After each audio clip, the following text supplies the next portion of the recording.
First of all, I think we mentioned this in the lesson before, the lesson, I think the previous lesson. We ask Allah Azza wa Jal to grant relief to our Muslim brothers and sisters in Palestine and elsewhere. We feel for them, and we know that they are being oppressed, and we ask Allah Azza wa Jal to grant them the greatest of rewards. For those who have been killed, obviously it's martyrdom to be buried under rubble or to have a building destroyed upon you. So we ask Allah Azza wa Jal that He accepts and He makes them to be martyrs, that the children amongst them, obviously they will go into paradise. We ask Allah to give them a tremendous reward for their patience. Now when it comes to speaking about this issue, we have to be very, very careful, because as we said before, there are many, many people who speak on the basis of emotion.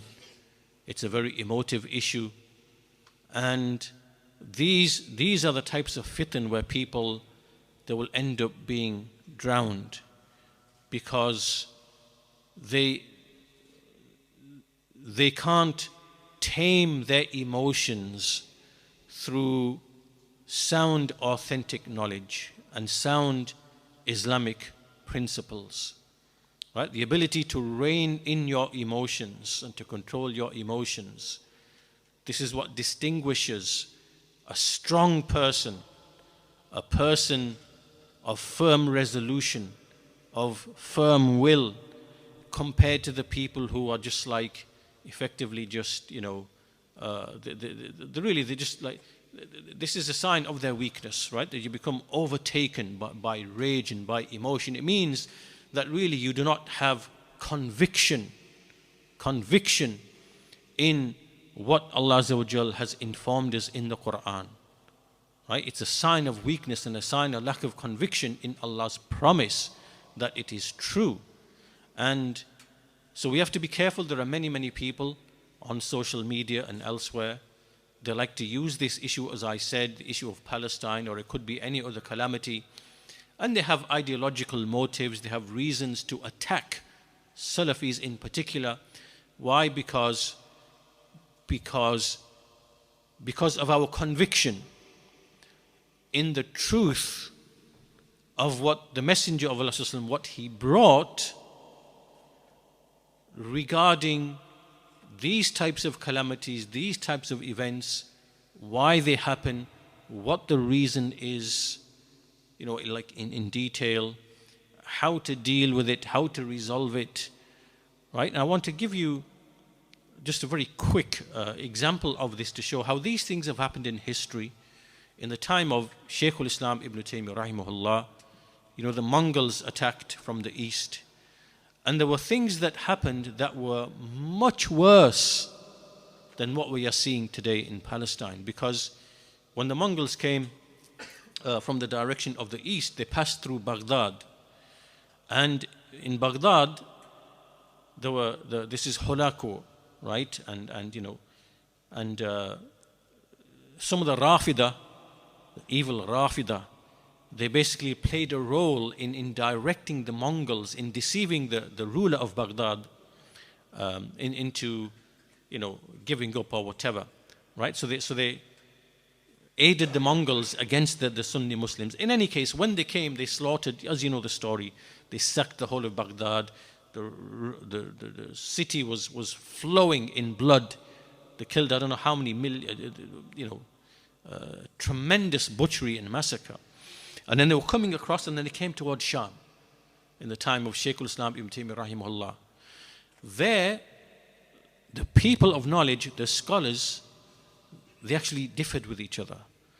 Some scholars said, we have to go out, we must do jihad in the path of Allah, we have to fight them, we have to stop them, we have to repel them, whatever. Other scholars said, this really isn't the time to be doing that. Now imagine the situation now, right? There's a invading army coming from the east, ravaging everything, right? Destroying everybody, massacring, whatever. And you hear some scholars saying, no, this is not the time. Like, what would you imagine would be said about those scholars, right? I'm trying to give you this, I'm giving this example to show you that the difference between being rooted in knowledge and then, while being rooted in knowledge, making an ijtihad that might be right or wrong,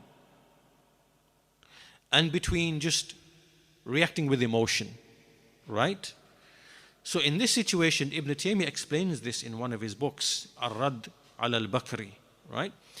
And he says that this dispute happened between the people of knowledge. So what happened is, Ibn Taymiyyah, he basically advised that if we look at the hal of the people, what do we see the people? When they heard the Mongols coming from the east, the first thing they started doing was running out. They started running out, going to the graves, seeking refuge in the graves, saying in poetry that the Tatar have come, we seek refuge in you, O Aba Omar, they're like making these, and this is what the people were upon. And so the scholars, who were deeply grounded and rooted, and they said, if this is the situation of the people, then it's unlikely that the jihad that we fight against the Mongols is going to be successful. So we shouldn't really do it.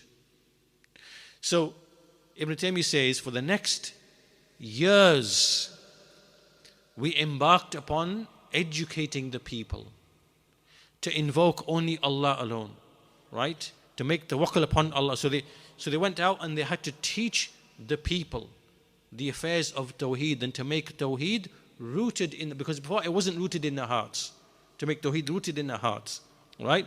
So when this happened and the affair of the people was rectified, Ibn Taymiyyah says that there were such victories against the Tartars, against the Mongols, that the Muslims had never ever seen before. They were victorious over the Mongols.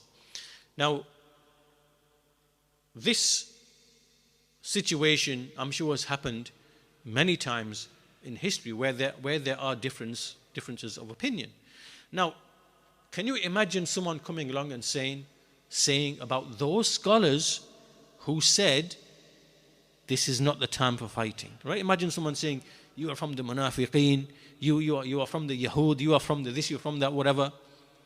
This would be a stupid, evil, misguided, ignorant fool who would be making remarks like this. You wouldn't make remarks like this. It shows your complete lack of comprehension of the religion to be even making remarks like that, right? Now, if we now come and we are honest with ourselves, right? So again, this is not for the effeminate men who are overtaken by emotion that we see amongst these people of bid'ah. This is not for you. So you leave the arena and leave it for the men to discuss the actual issues, right? So we know in the Sunnah, as the Messenger of Allah said, someone came and said, O Messenger of Allah, a man fights for bravery, a man fights for tribal nationalism, a man fights for booty. Who is the one fighting for the sake of Allah? And so the Messenger of Allah said, the one who fights so that the word of Allah is uppermost. He is the one who is fighting fi sabilillah, right? Al-qital and jihad in the Sharia is qualified by fi sabilillah. It's qualified by that. What does that mean?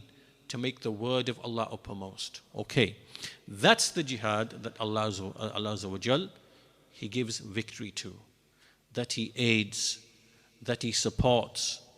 Where? Because the point of dispute is the kalima la ilaha illallah. That's the point of dispute, right? Now, if you come back to the hadith, the one who fights for hamiyah, the one who fights for tribal nationalism, partisanship, right? If you are going to fight for nationalism, for a nation, then there's no difference between you and between any other nation, And that's what the scholars have explained, that if you fight and they refute, when the scholars, when they refute Qawmiyya al-Arabiyya, the scholars spoke about this, Ibn Baz, Rahimahullah, and many of the scholars, that this evil filth has come to us from the direction of the enemies, right? They have put this, through certain rulers like Saddam Hussein and, Jamal Abdel Nasser and others, they infused this idea of Arabic nationalism in order to weaken the Muslim nations, right? And so there's this nationalism, there's other things that have come which have weakened the Muslim Ummah.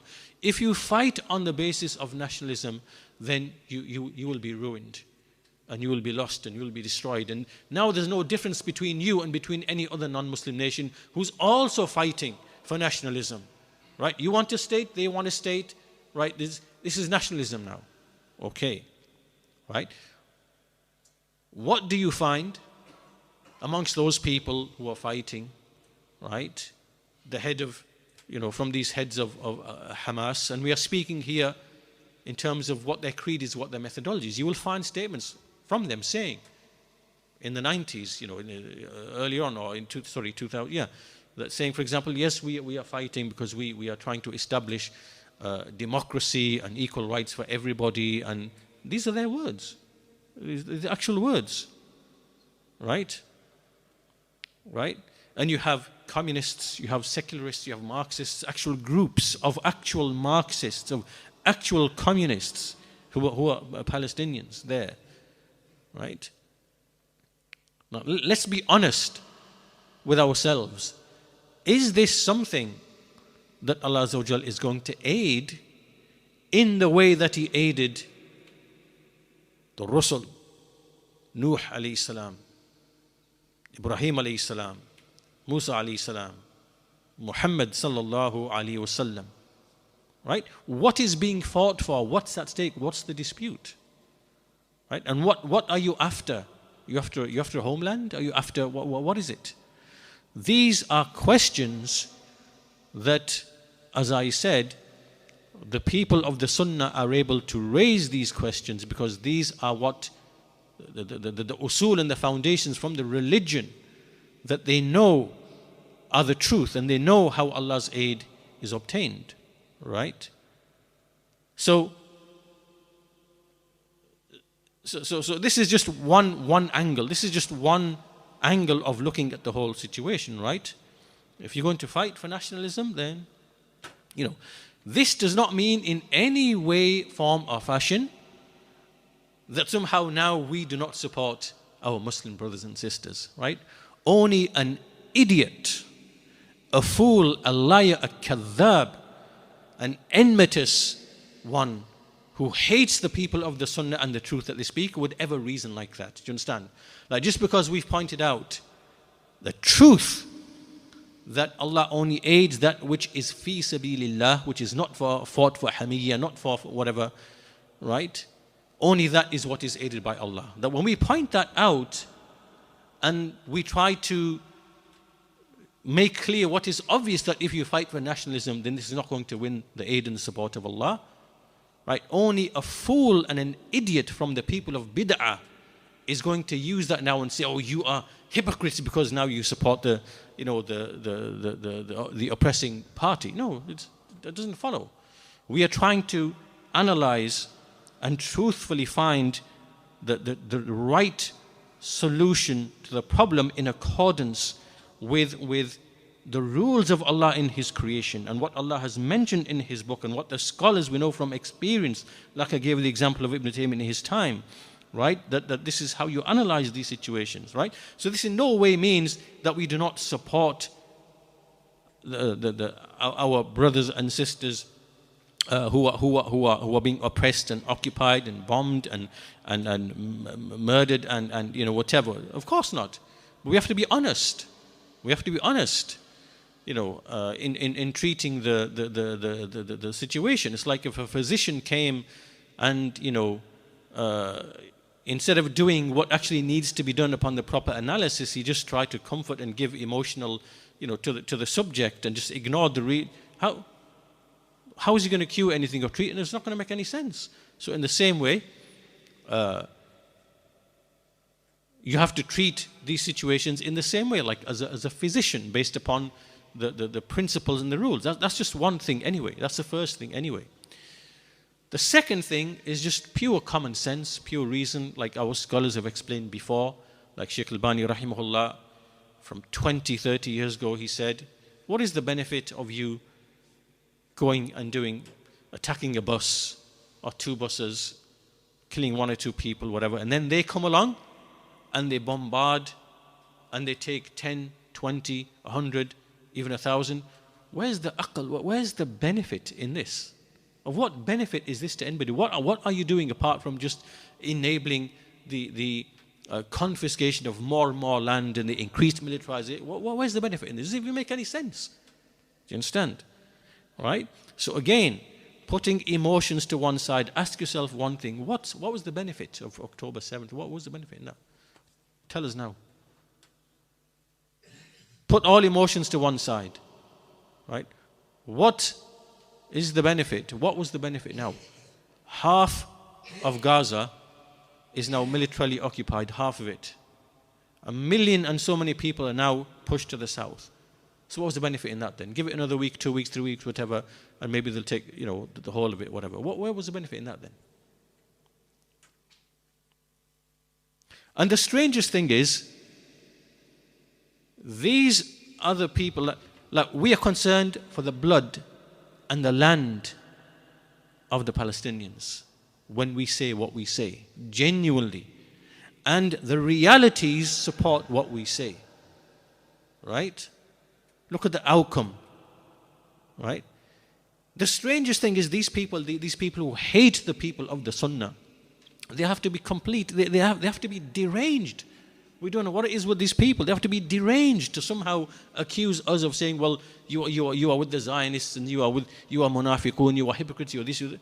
How can you even say that? It doesn't even make any sense. Just because we don't support the actions of Hamas doesn't mean that we are not with, and our sentiments are not with the people of Palestine. No.